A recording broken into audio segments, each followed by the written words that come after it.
Good afternoon, good evening, good morning, wherever you are. This is Monica Kunsepe-Guta on South TV. Today we are talking about how can we stop child marriages in Zimbabwe. This is a thorny issue, and it has been going on for a while. My story is not a secret. Those who know me, those who have heard me speak, they know that I have always shared my story, that I grew up in the apostolic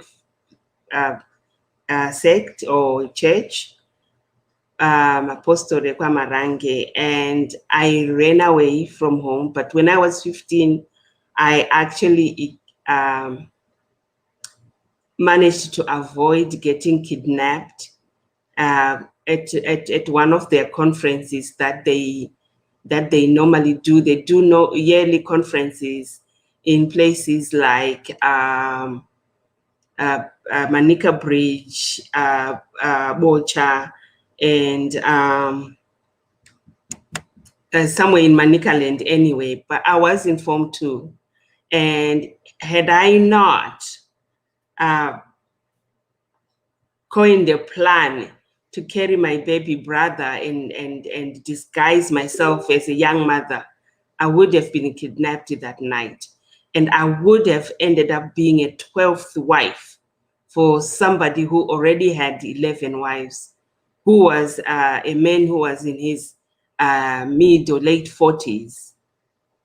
And these are the issues that the young girls in this church are dealing with up to this day. The issues are vast.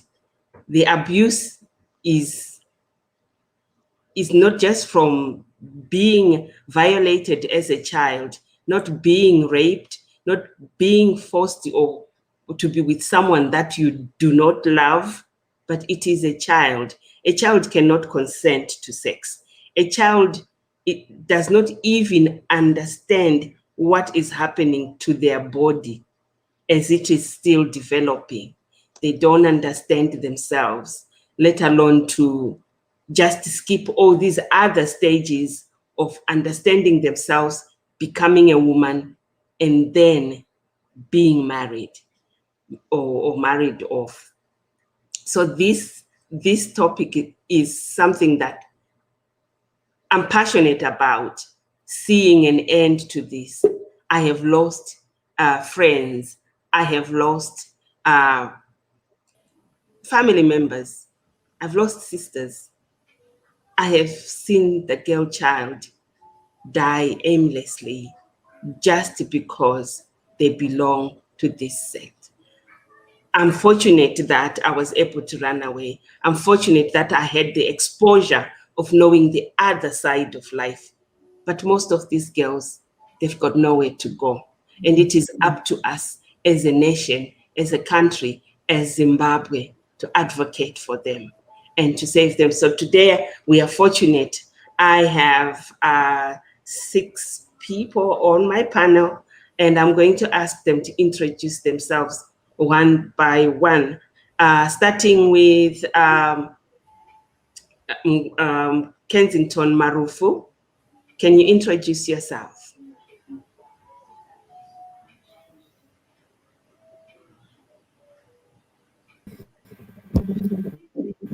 All right, thank you, Monica, for having me here. My name is Kensington Marufu. I work for Rosaria Memorial Trust as an advocacy and research officer, and I'm based in Zimbabwe, Shamba district. I'm also trained as a lawyer.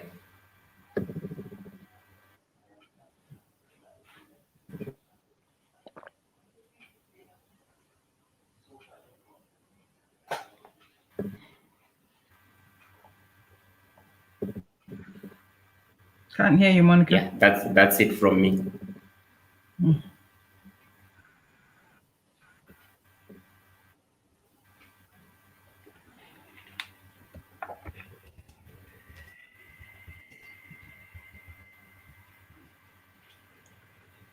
Emily, can you, Grace Quinje, can you introduce yourself? Thank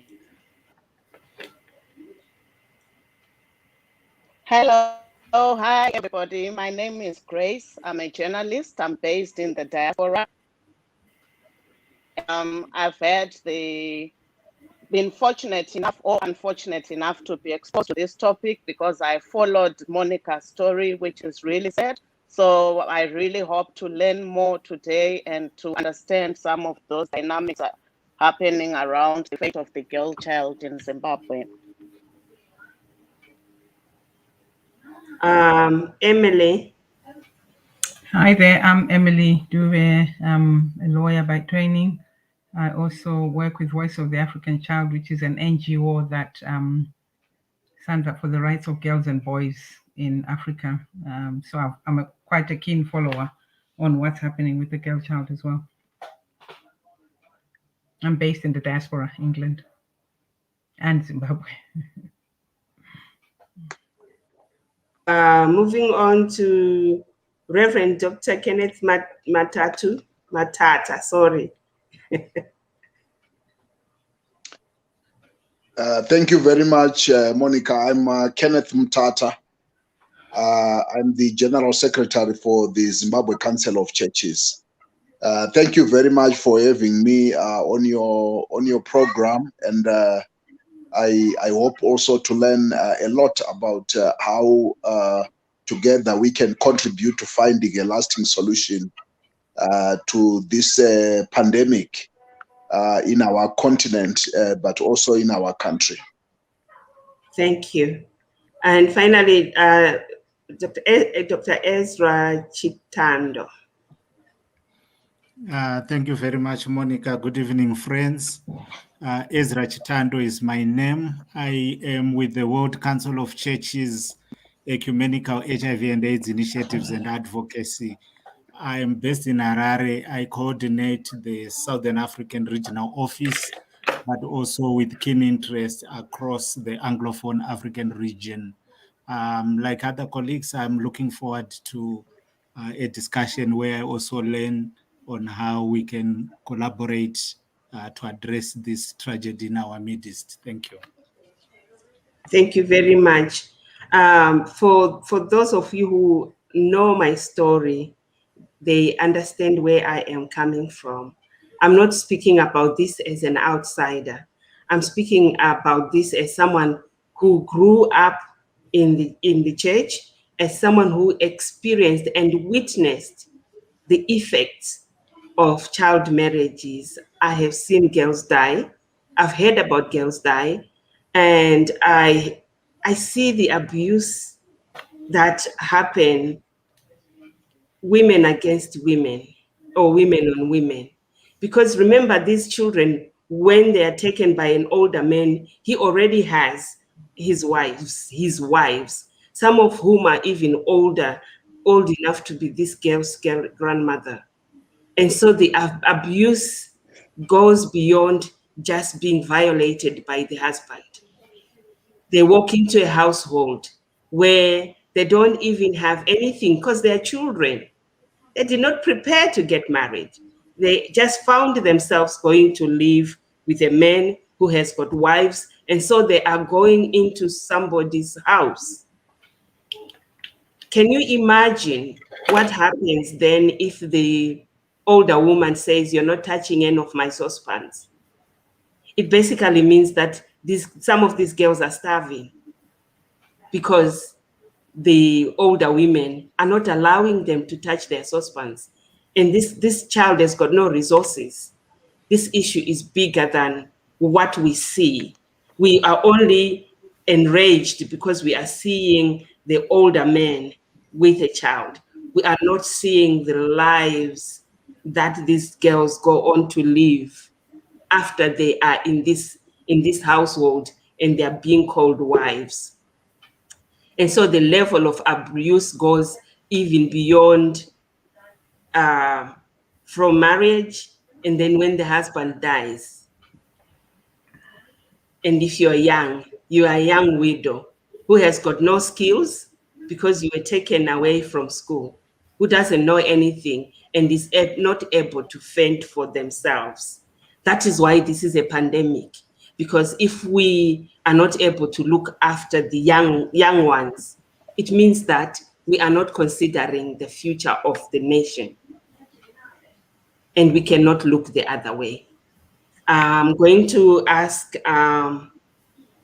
Reverend Kenneth to, we had some questions. So the question that we have is, how can we stop? How can we stop this menace?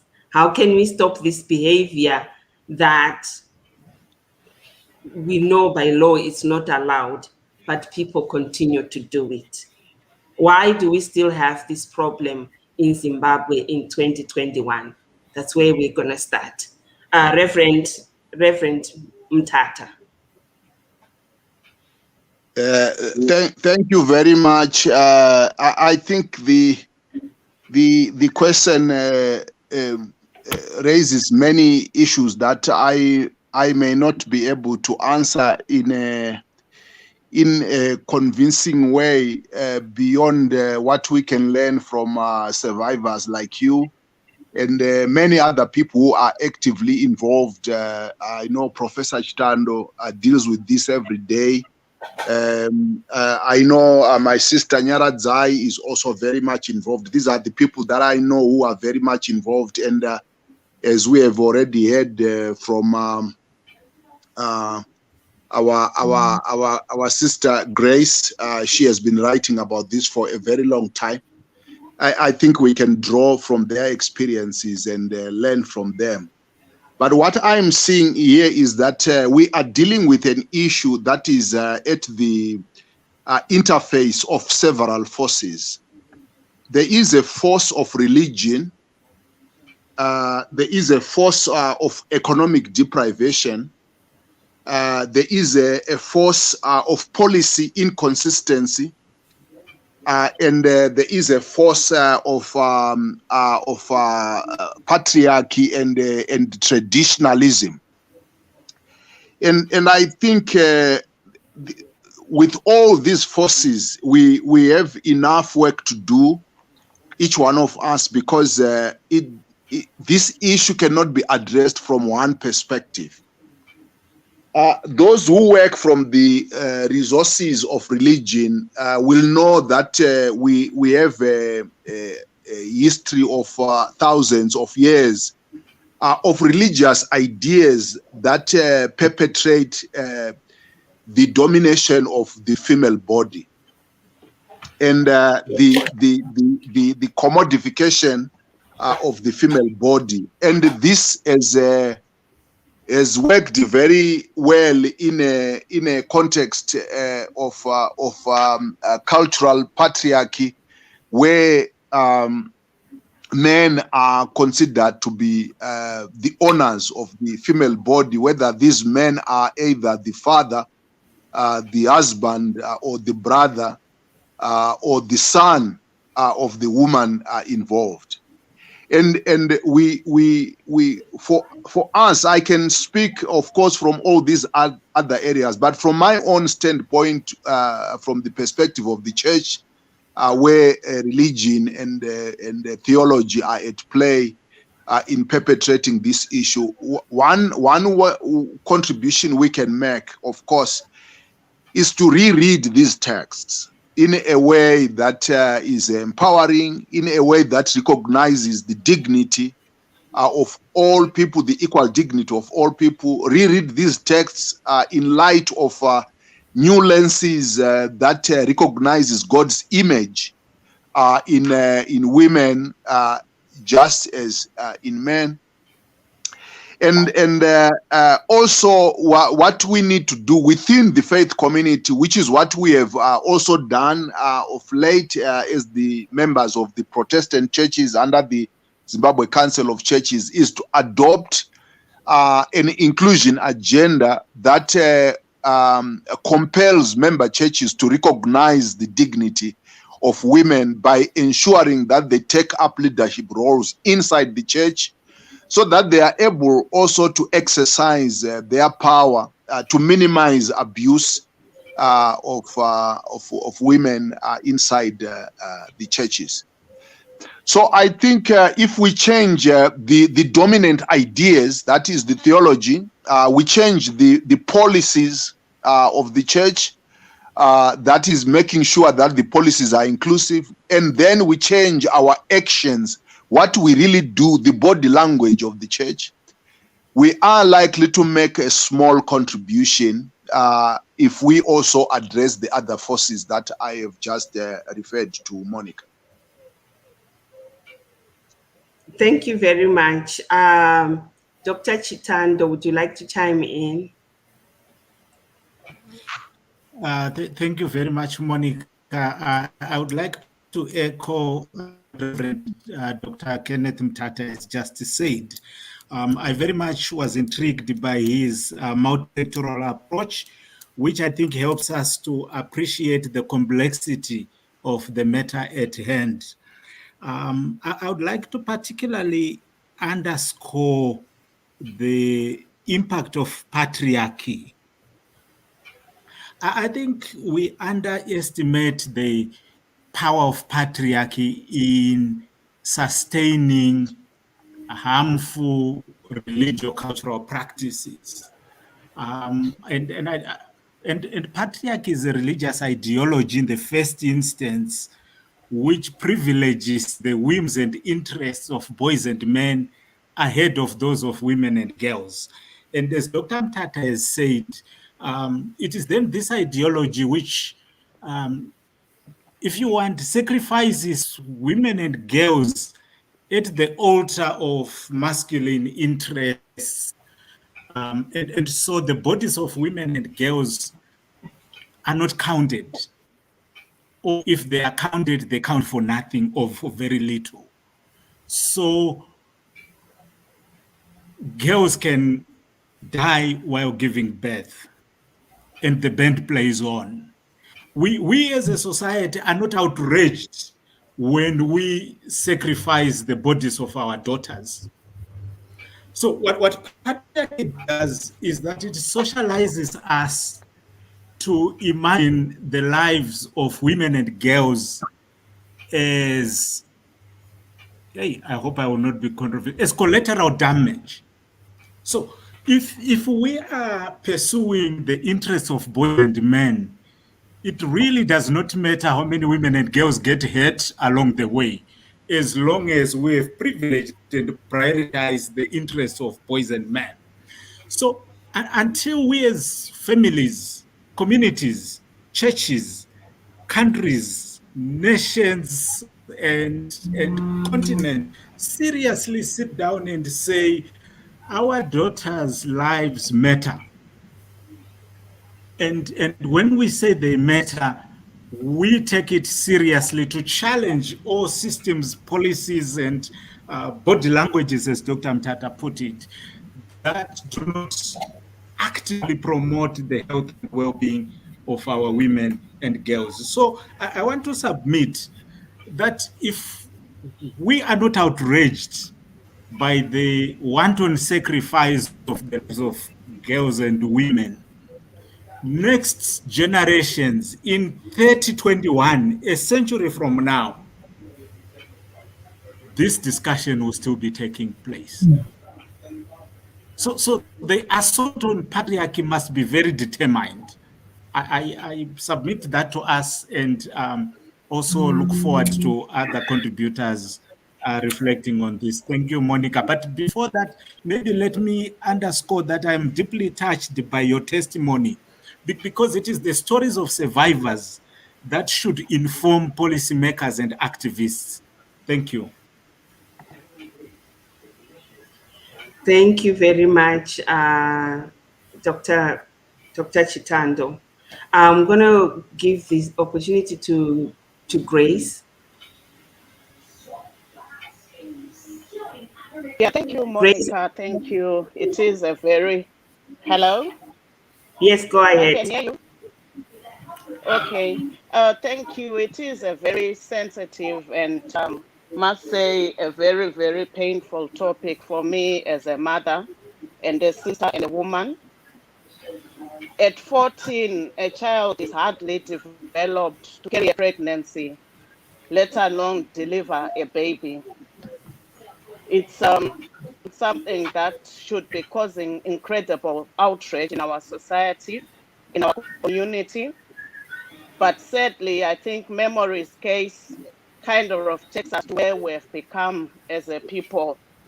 And I like what Dr. Chitando said. You know, we are not agitated enough anymore, where people will just hear these things, splash photos all over social media, and then our response ends there.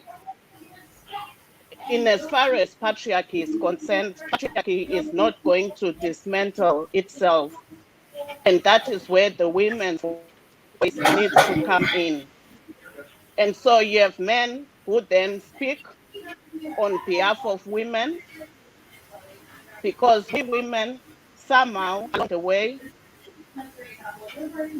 we lost that agitation, mobilization. I remember 90s, late 90s, we used to have an incredible women's movement. And I wish Sis Rumbi was here, Mrs. Nyaradzai. If you remember the Magaya versus Magaya case on inheritance, it was the women's movement that mobilized, and they were able to change the inheritance laws in Zimbabwe. If we go next door to Botswana, there was the Unity Dao case. Again, a precedent was set. It was the women's movement that was able to mobilize and change those laws. So my point is that for as long as so much focus on, I know a lot of other things, but it's just so sad that petitions, and that's why I responded to your wall, Monica, that, you know, we are beyond petitions. We've done petitions, enough of petitions. We need to get to a point where when we say enough is enough, then enough is enough. And that means having that center of mobilization again across the political lines, because when we fought the polarization politically was not there, we stood up women. So I would really to think, you know, from here, where do we go? Do we keep talking? Do we keep having petitions? Or we start getting that anger back again? Our parliament is quiet over this issue. And I did an interview with a member of parliament some time ago. I think you read it. And she quite openly said, and I was following up on the Magaya case, again, the same thing, abuse of women, rape in the church. And she said, because we are scared of the spiritual. So for how long are we going to be afraid? For how long are we going to be demobilized when the such abuse and torment? It's good that we have men here, men from the church. I would like to know more about what their own initiatives are. But my point is that unless we mobilize to change the way things are, then this conversation, like the previous speaker said, is going to continue into the next 30 years and so on. Thank you. Thank you, Grace. You mentioned that when you interviewed one of the members of parliament, they said they are afraid of the spiritual. I've never seen. Yes, I've never I come can't across. mention it. No, I didn't want you to mention, but I just wanted to point out that I have never come across such a lame excuse, which is so embarrassing for an Exactly. adult to say when children are actually dying from this. So that's point one. Point two, the fact that we are not outraged, the fact that we let out steam for a few days, we make noise on social media, and then after that, we forget about that.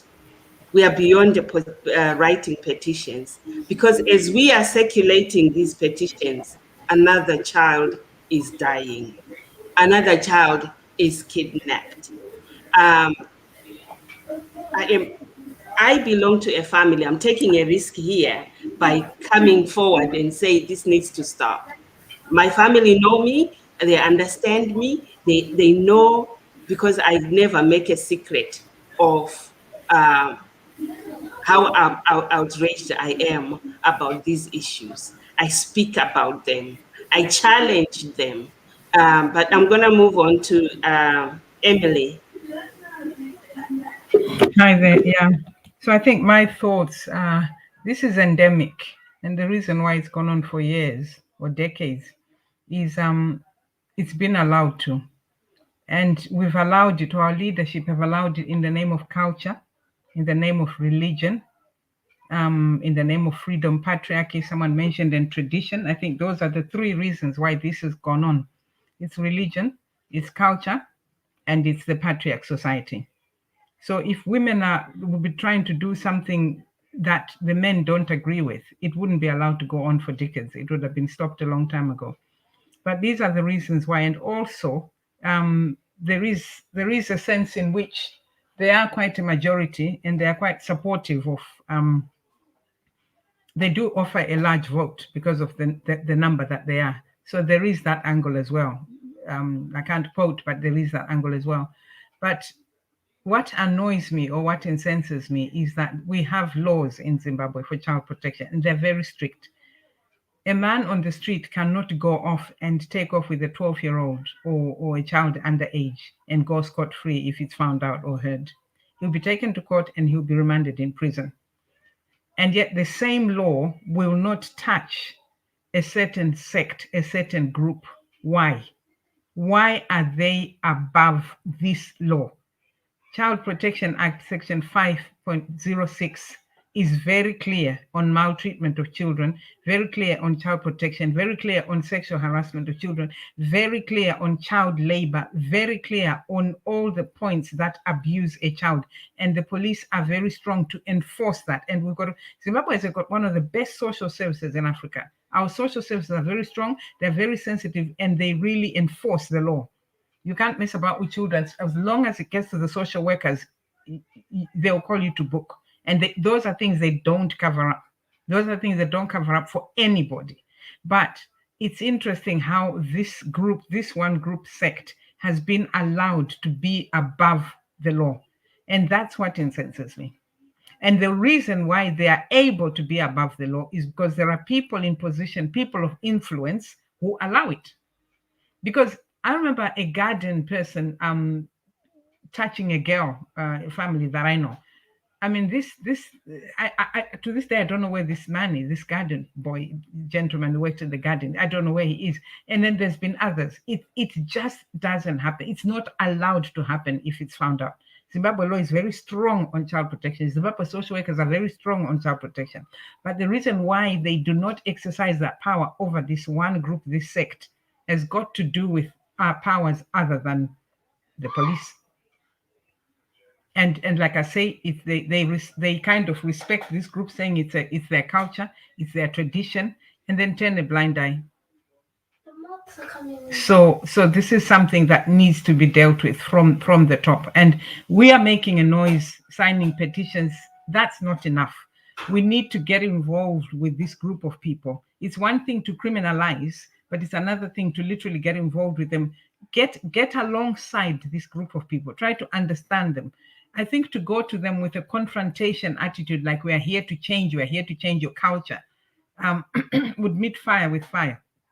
But to join them somehow, go underground, join with them, try to understand why and how they live the way they live. Bring in education, training, proactivity. So it's going to be met two ways. From the bottom is proactivity with the particular community, which others are already doing. And then from the top, it's actually criminalizing and say, look, we've got this law in this country. You are not above it. Yeah, that's what I'll say for now. It's both ways. Thank you, Emily. I'll move on to Kingston.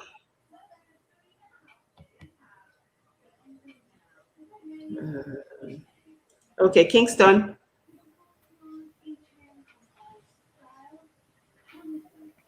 Okay, thank you. Thank you, Monica.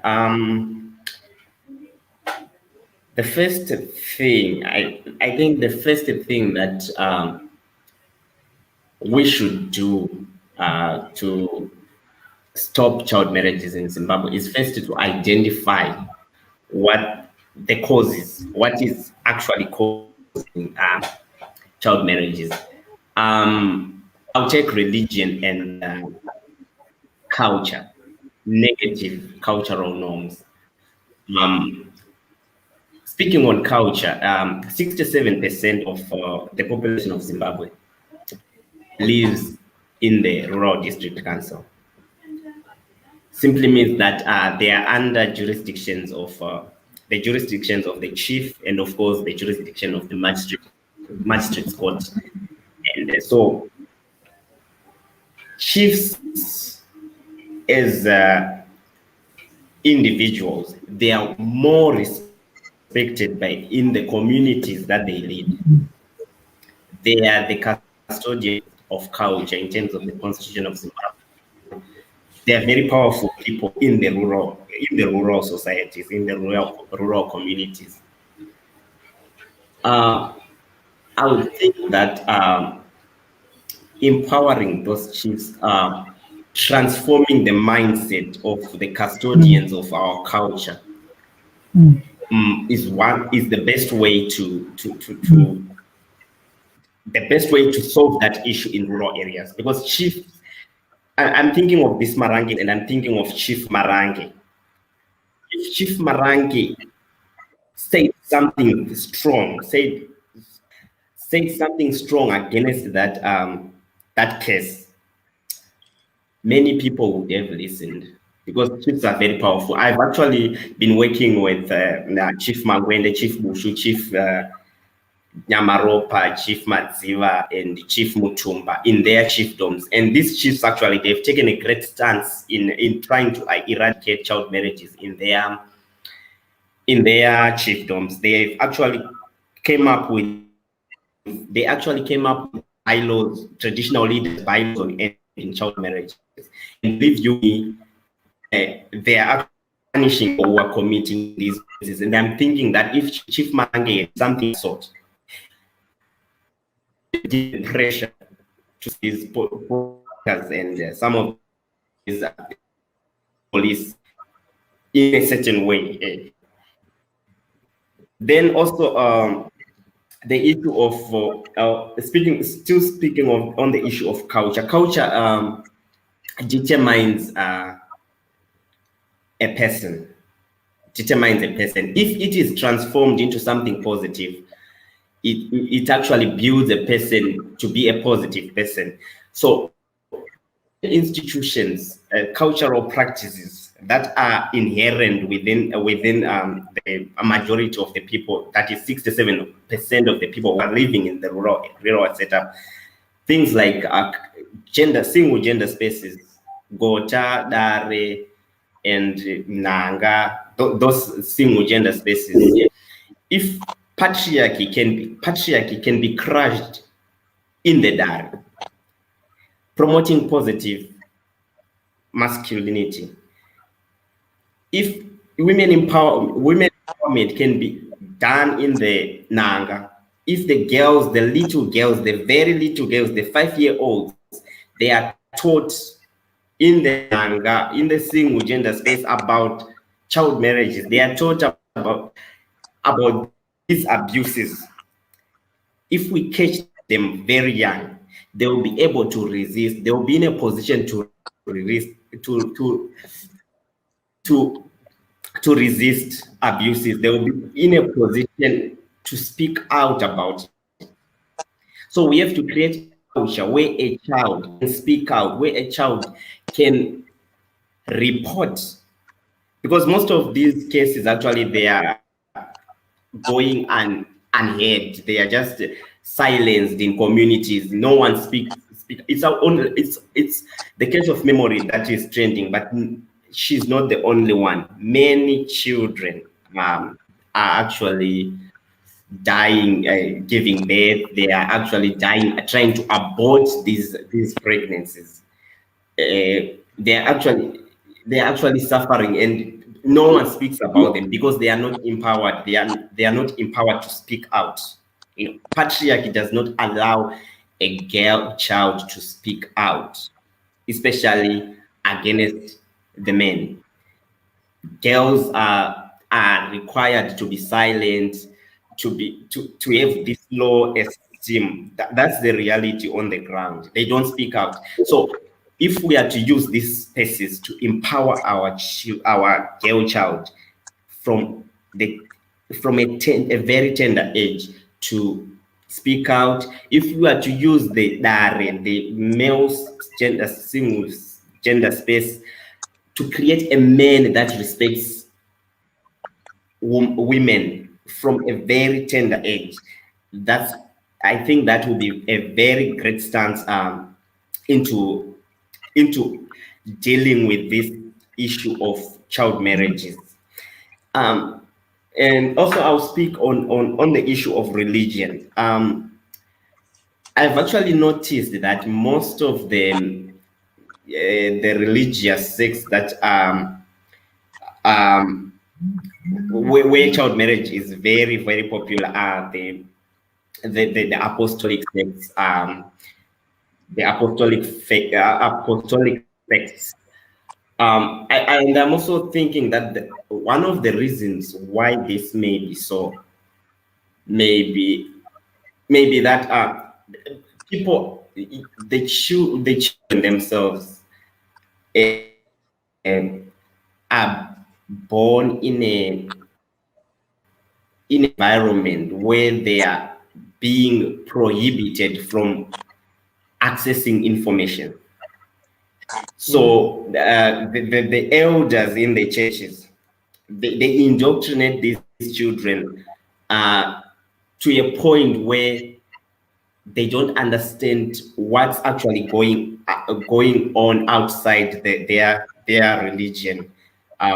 So they end up being abused in that situation. So for that to be addressed, it's actually I'll take it to the civil society organization to infiltrate in those churches, to speak out, to encourage, to empower the women, because it's all about women empowerment. It's all about children empowerment. That's the only way I think that we can address these issues. Then the traditional institutions that have perpetrated patriarchy, if we are to the table and discuss and talk to them on the effects of suppressing with the effects of child marriage, they will understand. Chiefs are actually a greater resource to be used in addressing child marriage. Chiefs and religious leaders. That will be my contributions for now. Thank you very much, Kingston. So I'm going to expand a little bit on what you said about the chiefs being educated and being held accountable, as well as being given their powers to disseminate this information in their communities. In this case, Marange is not just an area. Marange is a family, maybe a dynasty or whatever. But also, Marange are the custodians of this church, are the people. The church is called Apostolic Marange because Marange Wacho, the Marange, that's the family. So I'm just wondering whether Marange, the chief, is also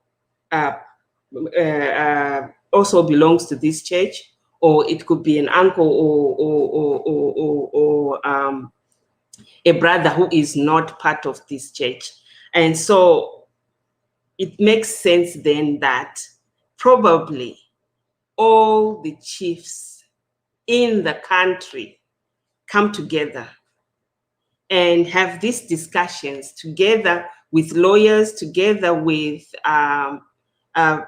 people who are from different churches, and have this discussion.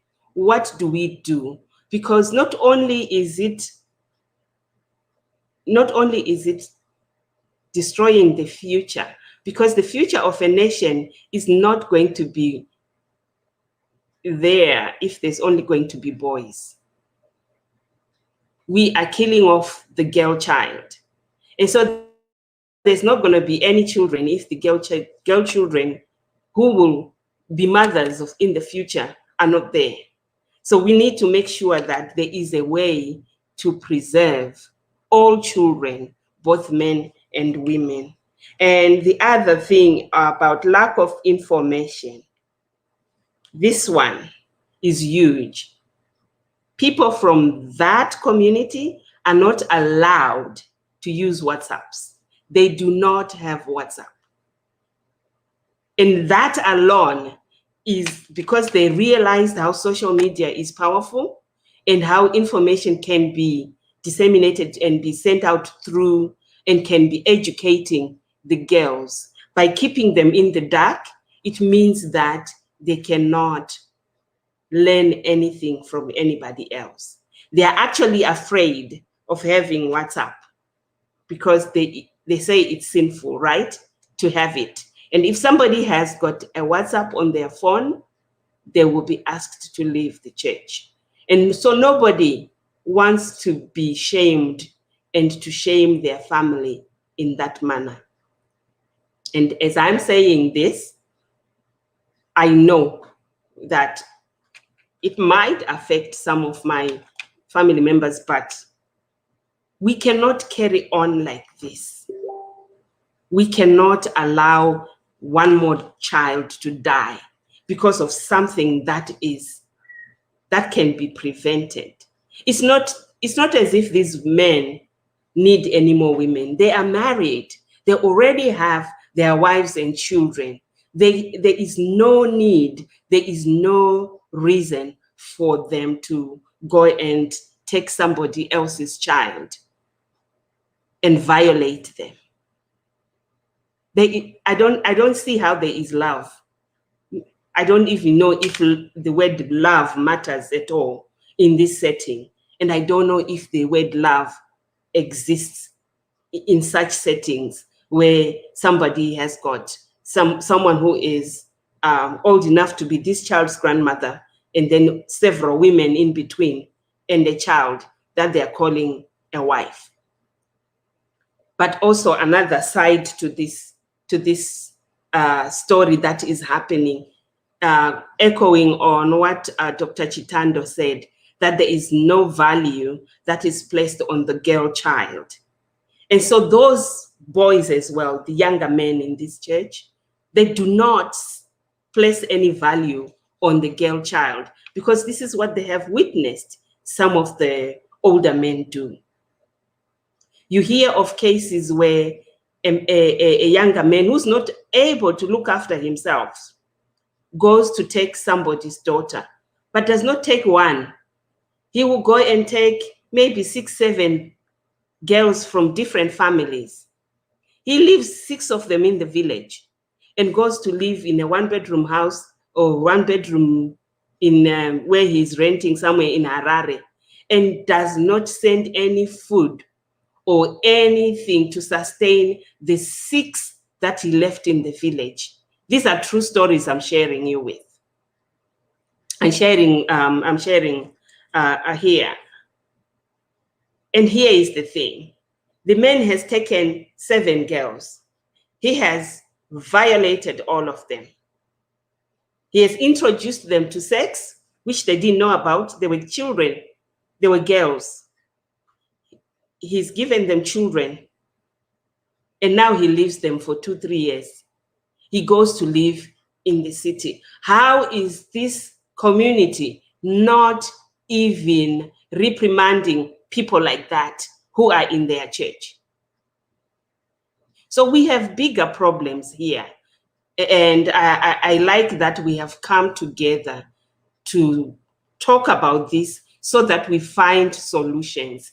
This is just the tip of the iceberg. We need to carry on talking about this, and it's urgent. We need solutions like yesterday.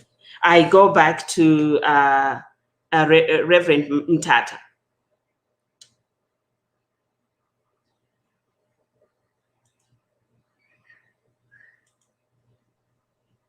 Yes, I don't know what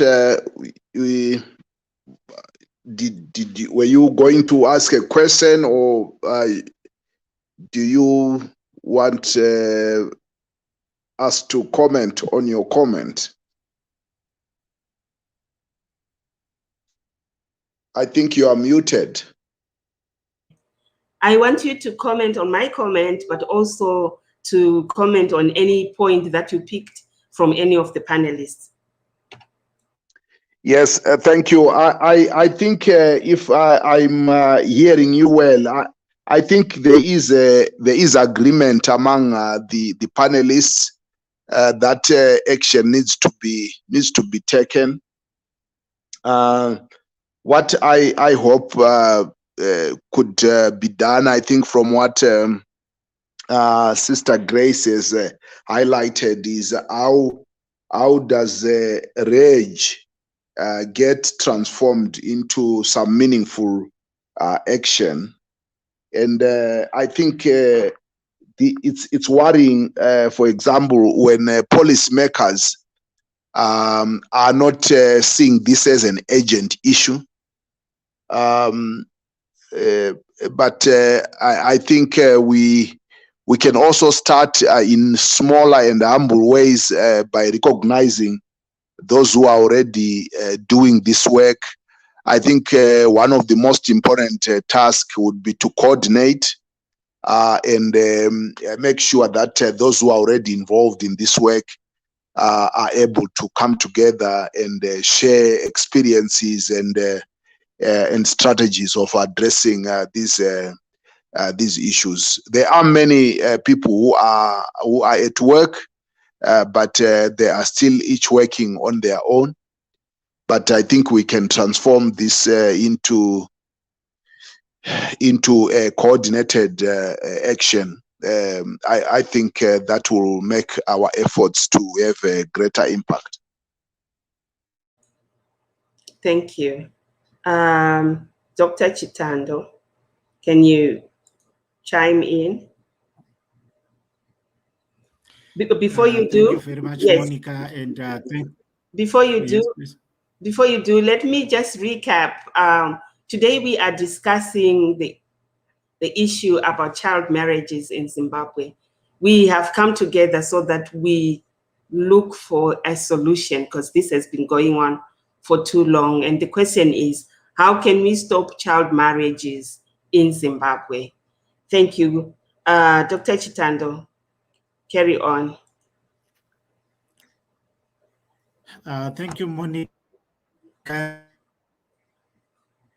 Oh, hold on. Thank you to fellow panelists for clarifying.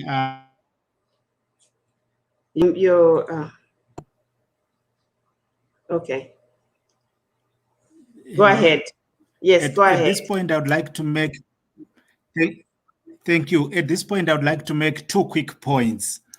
The first one relates to the position of religion in Zimbabwean society.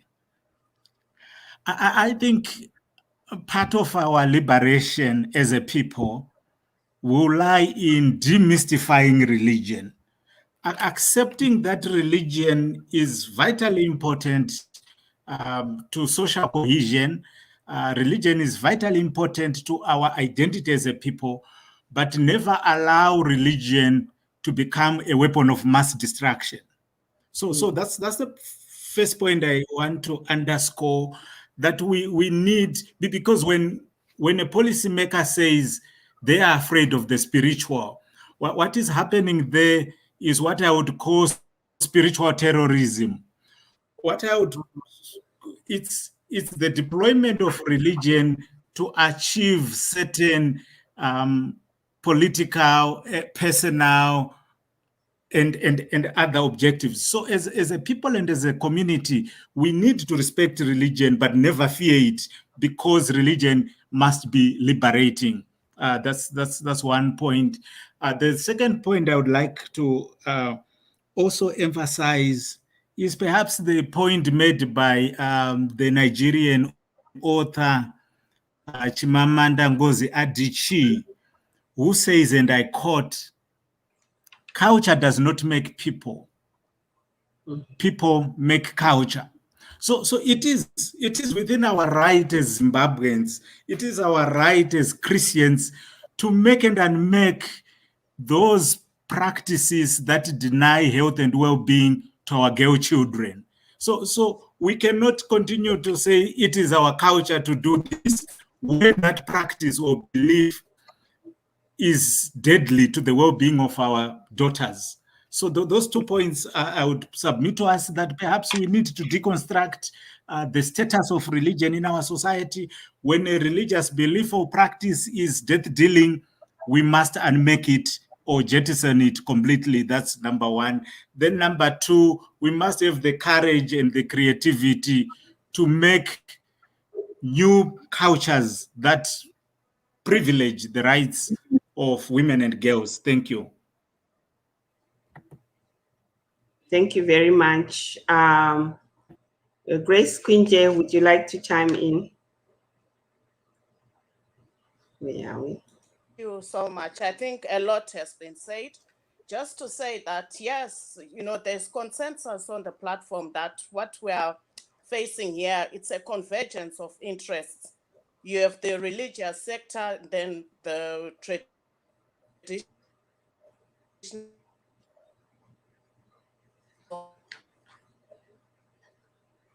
of mental patriarchy, like I said before. It's a whole notion of liberation for women to the girl child. The fact that we even talk marriages, it brings a notch mark, because it's like we're dignifying it, child marriages. And I come from a family, by the way, where the girl child has been married off. So my own family history, and aunts and relatives who have had to be married off because their father died, for instance, and she has to go. There's a source of wealth, income, and the value that is placed in a uterus and all that. So this conversation is as important as it is in our ability to then deconstruct and map a way forward. Now we're dealing with patriarchy. Patriarchy is power. The chiefs, the churches, the politicians, they have a silent agreement. And unfortunately, it's the uterus of the girl child that suffers. It's the girl child who is raped. It's the girl child who suffers the trauma, the torment. And we have to point out the elephant in the room. At the end of the day, the solution is political. If the politicians engage the politicians, and is not here, an example where the women movement, before political polarization, were able to actually engage power, because the chiefs are getting their freebies, their cars, their income from politicians. They are who they are because they have a certain alliance. So unless we also, those politicians start engaging who are in government. I remember at the time it was Vanamait Tauro and other female politicians who were quite powerful PF system, who were able to then raise these issues even internally and give feedback. So patriarchy, yes, they are working. It's a convergence. They are powerful because the girl child becomes the victim, but we need to also forge smart alliances. How do we get to power? How do we even, the First Lady, for instance, has been dealing with the plight of commercial sex workers. How do we get the issue of child marriages in a non-political manner as Zimbabwean women? So we need to think outside the box. We need to think as citizens, as Zimbabweans, and we need to start engaging on national issues in a whole way altogether. The systems that have been built over the past 20 years of the polarization politically have to be dismantled, because some of these practices are thriving because of that kind of polarization, which allows quiet. Now, if this child tomorrow is found out to have been an MDC child, you'll have a resolution in the European Parliament by Tuesday morning. This is how the interests work. I'm talking about power. I'm talking about alliances. I'm talking about a culture of silence. So if it doesn't affect me directly or my political interests directly, then I have no interest in it. So there's many things that need to change in our attitude, in our responses, and it all goes back to us as citizens. Once again, how do we engage one another on issues, and how do we start building? How can the MP in the area still be able to go into parliament and nobody has even booed him and said, this is happening at your doorstep? How can he even be able to wear a suit and tie, or whoever she is, drive to parliament? How can that chief still be there? You know what I mean? So we need to start changing the way we do things. We need new strategies. And I like what the other speaker says of courage in creativity. And courage in creativity. It took the Black Lives Movement, the death of George Floyd, to be courageous in their creativity, for things to start happening, for a movement to be born. So we need also to be able to be courageous and to start thinking, what ways as a society can we start adopting? What new synergies, what new platforms, areas of engagement, what old things can we do away with because they are counter, they are not working for us? Then we can start having serious conversations as a nation, as Zimbabwean children, as one people. Then whenever anything like this,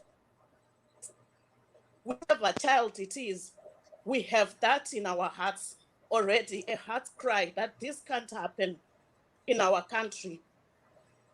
That way we start building a better society. Thank you. Thank you very much. That was very powerful. We are we are on the hour now, but we can't go without concluding. So I'm going to give each person like 2 minutes to give their final thought, and then we come to a close. This is a topic that cannot be done in 1 hour.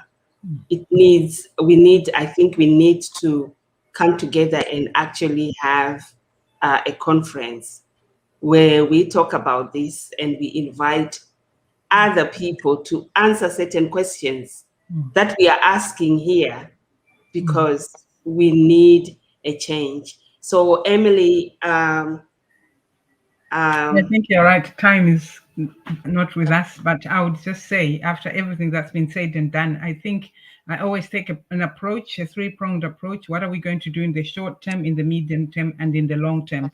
I think, I'm sure you've recorded this. I think it would be useful to play it again, or to take out the main points if nobody was taking notes, and then look at what's going to happen in the short term, medium term, long term. Because when it comes to working with the community, that's a long-term idea. In the medium term, changing policies, that's a medium term. We cannot change policies overnight.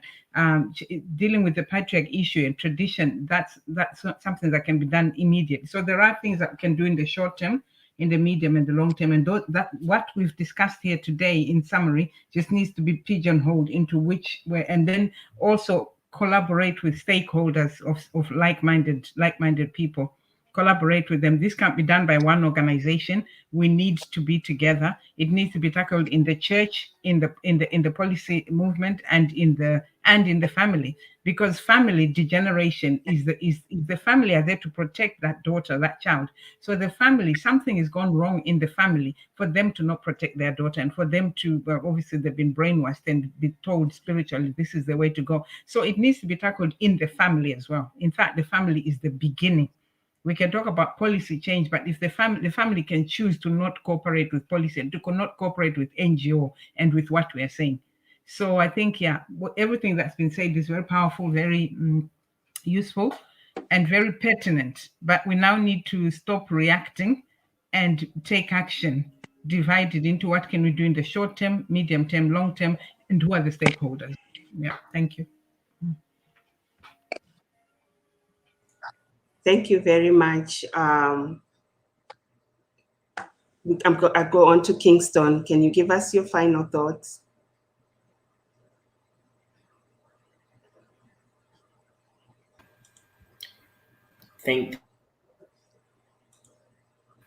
My final thought about policies. This Justice for Memory movement is given is actually made many people take interest in the issues around child marriages. Most people are following the case, are following the issues concerning child marriages. This is a time where we have to put pressure, because every politician, every religious leader, almost every traditional leader, almost everybody knows about this case. It has been fully publicized, and this is the time to mobilize and to put pressure on the policymakers to align all those laws that are inconsistent.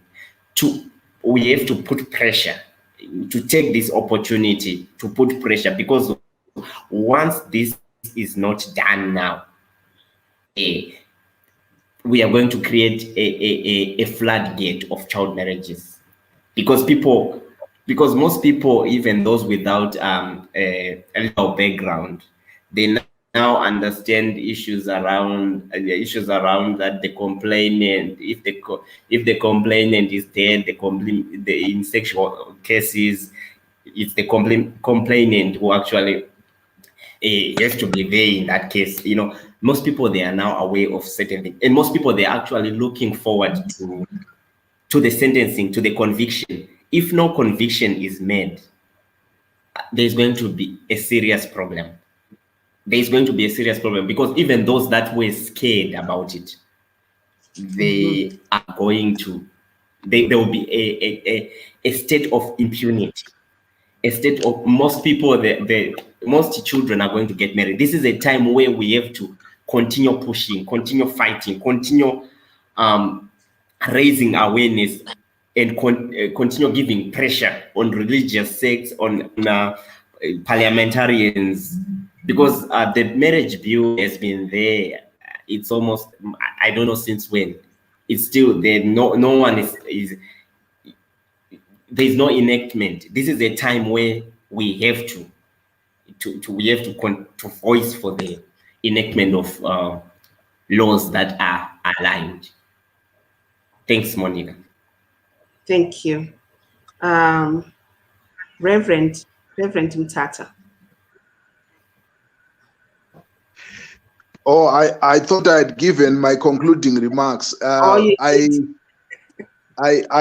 thank you very much first for inviting me to this important discussion. It's great to be sharing ideas with such experienced and knowledgeable people, and of course yourself, who has a personal testimony to this. So it was a great experience for me, and I am encouraged in what we are already doing, and looking forward to opportunities to cooperate with others who are already in the field. Thank you so much. Thank you. Your final thoughts, Dr. Chitando. Thank you, Monica. Perhaps just to say that we need to find ourselves adequately enriched and unsettled to an extent that we then seek to mobilize all sectors of society, that is security, politics, religious and traditional, and civil society, to stop the pandemic of child marriage in Zimbabwe, on the continent, and globally. And thank you for the opportunity. Thank you.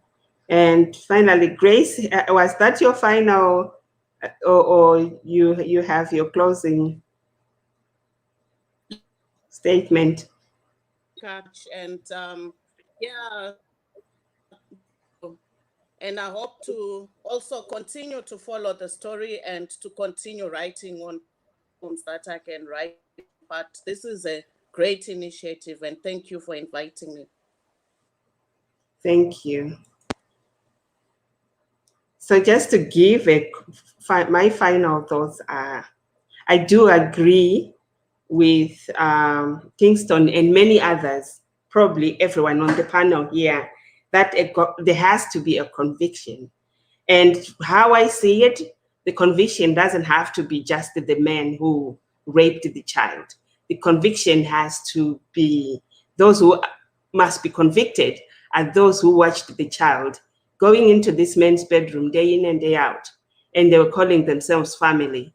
And the conviction also must go to the midwife, because she should have said, this one is not coming to my house, I am calling the police.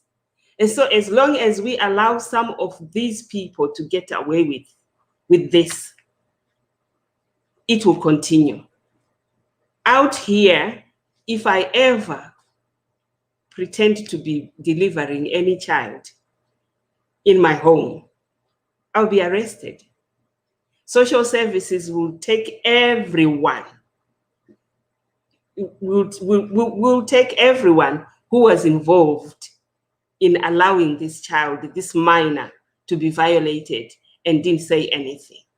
That is why I speak to my own family. And so if you're not in the sect and you are part, or you come from a family that is part of this sect, always speak about your discomfort. Challenge them when you see something that is not right. I personally have told some of my family members that I'll get you arrested.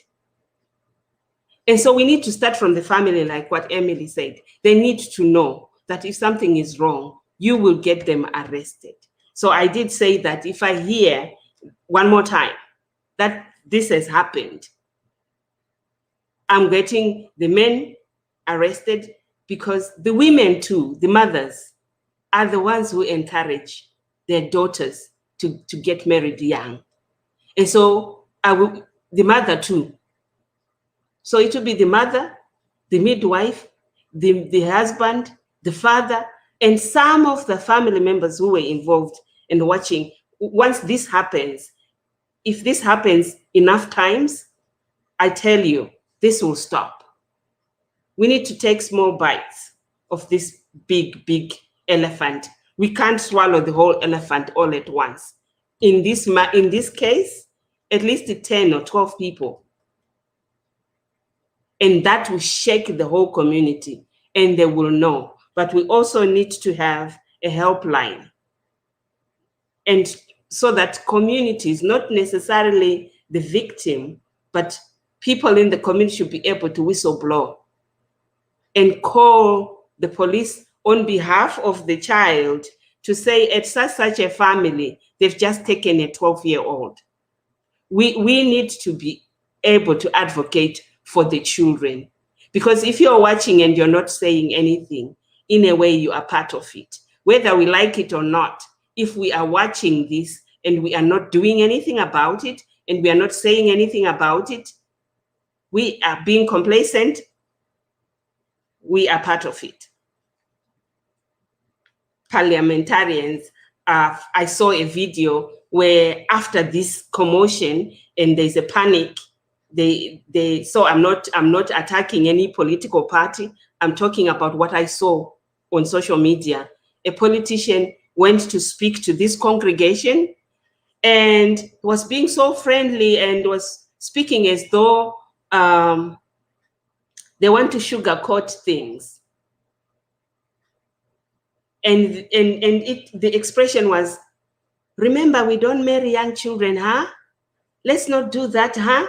You don't talk like that when you are talking about something that is criminal.